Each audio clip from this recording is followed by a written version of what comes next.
Welcome to Precinct 444, a podcast by the National Law Enforcement Museum located in Washington, D.C. Here at Precinct 444, we cover a wide range of topics surrounding American law enforcement through our 4 core shows and bonus content. Today and in future bonus episodes, we will feature an artist from our current exhibit, Officers as Artists, so they can talk about their law enforcement careers and art interests. Be sure to check back every other week as we publish more episodes featuring an artist. And remember, our core shows are released every other Wednesday, so don't miss those. Thanks for listening, stay safe, and come see us in Washington, D.C. All right, welcome to Precinct 444. I am here today with Bob Schutte for the first of our interviews with our Officers as Artists exhibit. So welcome, Bob. Thank you. Good to be here. And to get started, could you just introduce yourself to us? Tell us who you are and where you worked as a law enforcement officer and kind of how you got here, how you ended up being one of the Officers as Artists in this exhibit. Well, my name's Bob Schutte. I'm originally from Louisville, Kentucky. I worked with, I started in law enforcement in 1975 with the Jefferson County Police Department, which is, they provided us a full-service police department that covered the areas outside of Louisville, the city of Louisville in Jefferson County. Pretty good-sized police department. You know, it's bigger than normal. It's about a 500-officer police department, and I worked my way through the ranks of that. Up until the governments merged, I was on the staff of the last Jefferson County Police Department. Then the city and the county governments merged and created a new Louisville Metro Police Department, and went back to my merit rank and retired from Louisville in 2004, and then went to Shelbyville, Kentucky as police chief and stayed there for about 8 years. So and then I retired at the end of 2012 and moved to Florida. And how I got here was a friend of mine that I used to work with apparently heard about this somewhere, and I wasn't aware of it. So he had seen some of the things that I'd done in the past, some of my artwork, and he said he immediately thought of me and recommended that I submit something. So I wanted to submit something that had something to do with my background in Louisville, Kentucky. So I had some photographs I had taken in the past of the Belle of Louisville, which is a mainstay on the waterfront in the city of Louisville. So that was the piece that I submitted. Was a piece of art of the Belle of Louisville and on the riverfront in Louisville, Kentucky. Absolutely. And that was going to be my next question, is to describe for us a little bit more about the piece that's included in the exhibit. Okay. The piece it shows the paddle wheel, the stern wheel steamboat that's on the riverfront in Louisville, Kentucky. It's been a mainstay in Louisville since 1962. The city of Louisville purchased it. It was the mayor at that time was looking for something to have on the waterfront as a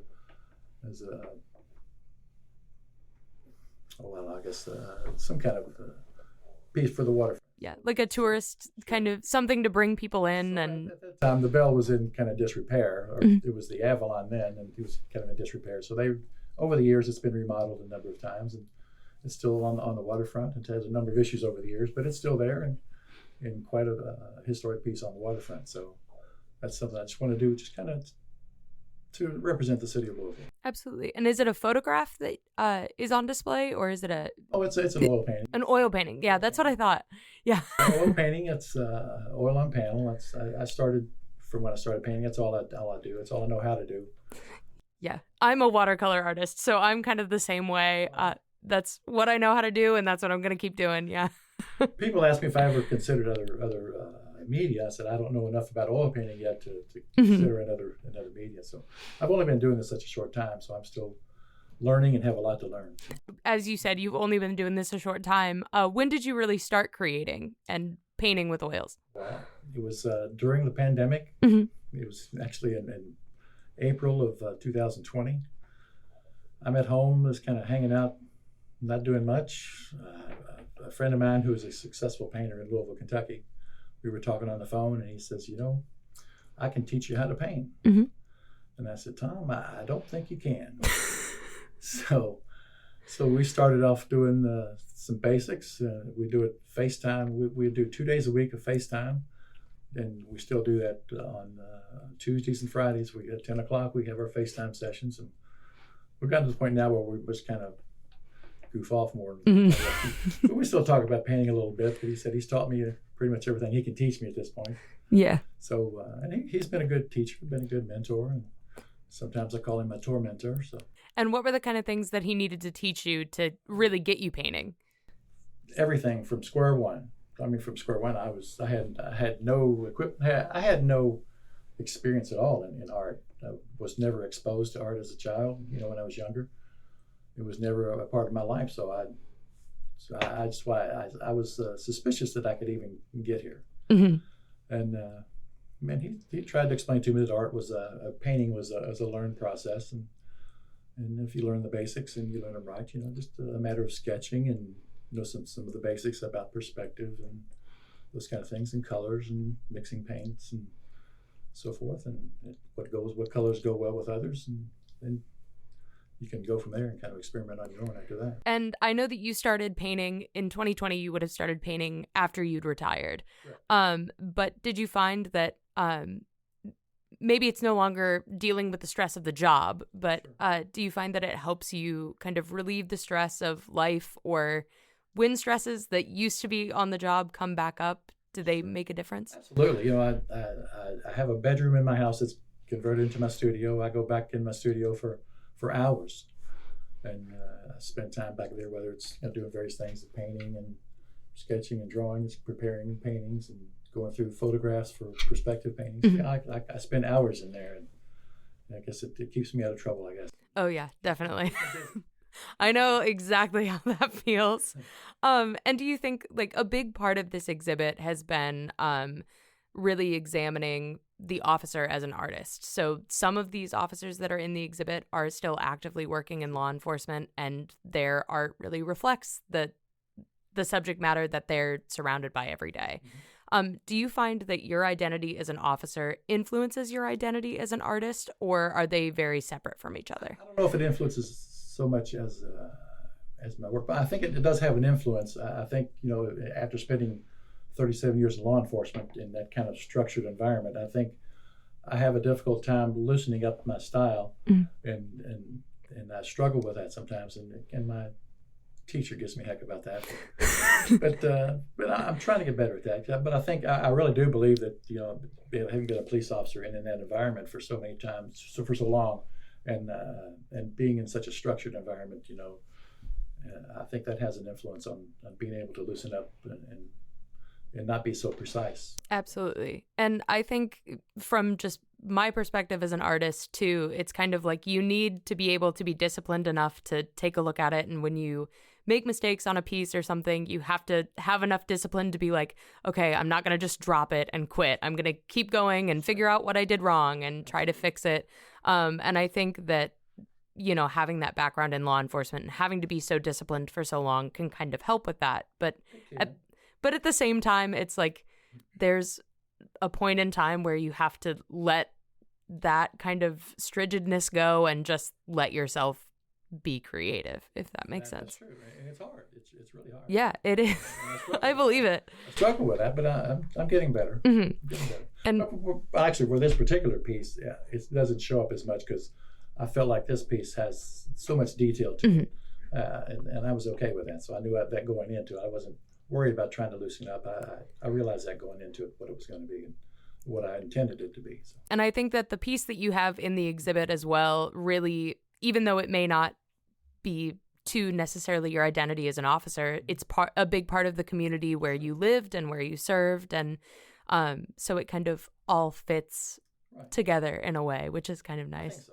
Yeah, that was my intention. That's excellent. It was a great intention, and it comes across. So, and then one question: you started painting when you were retired, but have you ever shown your artwork to your colleagues, and what has their kind of reaction been? It's kind of funny. I recall. I think the first time I posted a few things on Facebook, there was a guy, another officer that I used to work with, he kind of messaged me back and says, "I don't even know who you are." So, he was so surprised that I was even doing this. But I think I've gotten a lot of positive responses from a lot of people. Actually, I've sold a couple of pieces to some former colleagues, at the police raid, put it that way. Oh yeah, there's nothing better, no better feeling than when you sell a piece. Not gonna. As a matter of fact, when I get home, I'm going to finish up a commission that I have for somebody that taught me at the Southern Police Institute. Oh yeah, and those are some of, like, I know the pieces that I create for people that are in my life. Like, strangers are fun to paint things for too, but it's really nice to be able to have people that are in your lives regularly and they're like, yeah, I do actually want a piece of your art in my house. Like, that's such a cool feeling. Absolutely. Yeah. And what led you to choose, you kind of talked about it a little bit, but what led you to choose the specific medium of oil painting and not something else? It's my mentor, Tom Forster. He was an oil painter. He's a successful oil painter in Louisville, and that's what he used. He paints with, and he was how he taught me to paint in oil.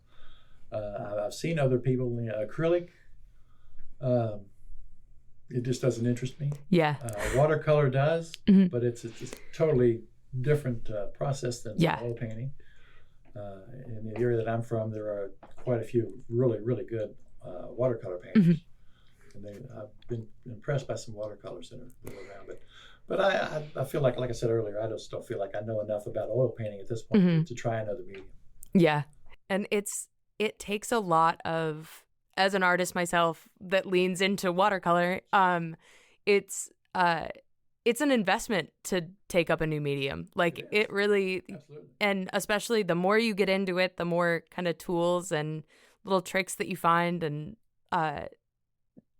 different things from that medium. Like, you just want to get deeper into it, and it's hard to. I couldn't begin to tell you how much I have invested in my little studio there. But oh yeah, I'm right there with you. I probably don't want to know. Yeah, I don't want to know. My wallet doesn't want to know. It's okay. My wallet knows. I just don't want it to tell me. But if you could encourage any of your colleagues to take up something creative, what would you say to them? Absolutely. I've talked to some people, some of my former colleagues that, they say, oh, I could never do that. And I said, well, give yourself a chance. I think you probably could with the right instruction. I think you can.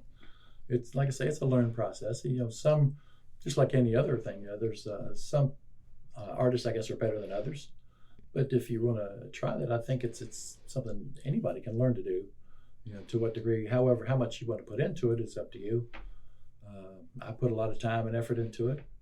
I guess that's kind of my personality. When I start something, I go into it to a large degree, and to my wife's disdain sometimes. Nothing wrong with that. But it's a process that you can learn, and once you learn, and you can take some steps on your own to do some things the way you want to do it, and not necessarily just follow down the line, but you can put your touch on it too. You started painting in retirement. There are a lot of people who don't take up hobbies like that until retirement, so that's very normal.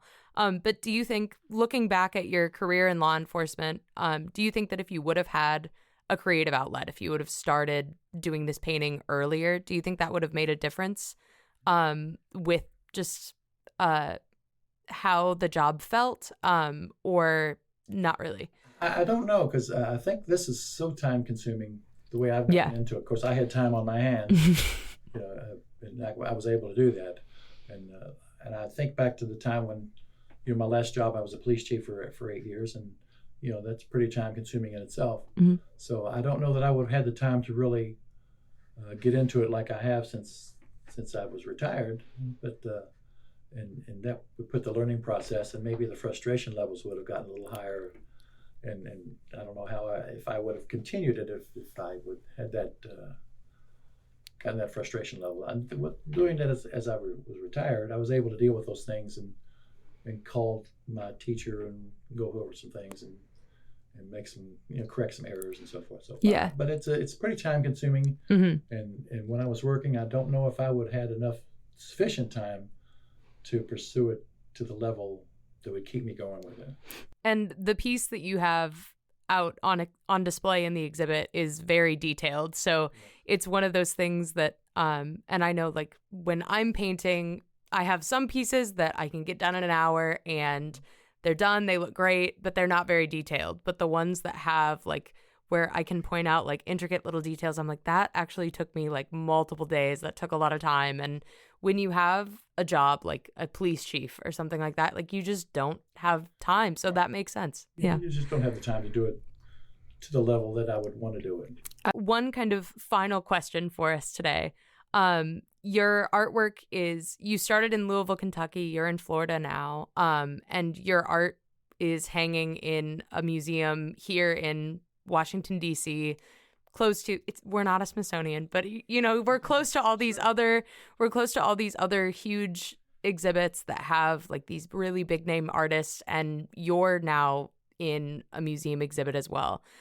What does that mean to you as an artist? And then what does it mean to you to have that art here at the National Law Enforcement Museum? It's incredible. I never in a million years would have dreamed this would ever happen. You know, when I started this 4 years ago, there's just no way. I thought, I'll try this and see how it goes. And you know, once I got into it, put out a couple of decent things. Yeah, for a new painter, they were okay. And as you progress, you know, you get it's pretty impressive. And then, you know, I was able to get actually a commission early on from a friend of my wife's, and that turned out very well. And it's just incredible. Like I say, I never thought in a million years I'd be here, but to be on a part of a national exhibition and only having 4 years of experience into this is just mind-boggling to me. It's just incredible. I owe a lot to my teacher, and he was very patient and doing this by FaceTime a couple of days a week. Yeah, that's very impressive. Yeah. So, but he was good. Like I say, I've known him, 50 years. We worked together a long time ago, and he's been a painter for a long time, and taught me a lot, and kind of going on from there. But to be here on a national exhibition is just, regardless of where it is or whatever it is, to be in a national exhibition is just mind-boggling to me. I just never in a million years thought I could do this or thought I would be here. Absolutely. And we appreciate you being here. We hope that our listeners will come and see Officers as Artists while it's open. The exhibit is open from September 26th of 2024 through August 30th of 2025. So we hope that we'll have lots of visitors that come and see all of these artworks, and then listen to this interview and further interviews with our artists, talking about their process, talking about how they came to find art, and how their identities as artists and officers really kind of intersect. So, Bob, thank you so much for being here. And we really appreciate you taking the time, and we hope everyone will come see On the Louisville Waterfront while it is in our Officers as Artists exhibit. So thank you so much.